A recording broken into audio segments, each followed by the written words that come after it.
नमस्कार, आपण पाहत आहात महाराष्ट्र व्हायरल न्यूज चॅनल। चला पाहूया यवतमाळ जिल्ह्यातील उमरखेड तालुक्यामधील ढानकी शहर येथे जॉन्टी विनकरे यांचे आमरण उपोषण।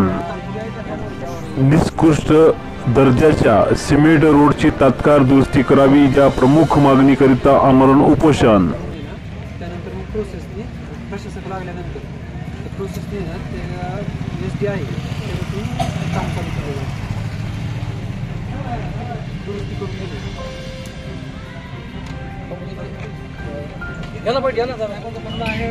त्याला 7 दिवसात त्याला अल्टिमेटम दिला ठेकेदाराला।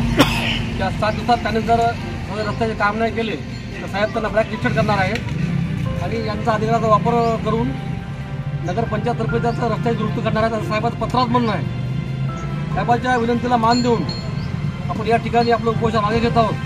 परंतु 15 दिवसानंतर 15 दिवसाच्या आत जर सदर रस्ता दुरुस्त झाला नाही संपूर्ण तर पुन्हा एकदा यापेक्षा मोठे जनआंदोलन छेडण्यात येईल याची जो साहेबांनी दक्षता घ्यावी।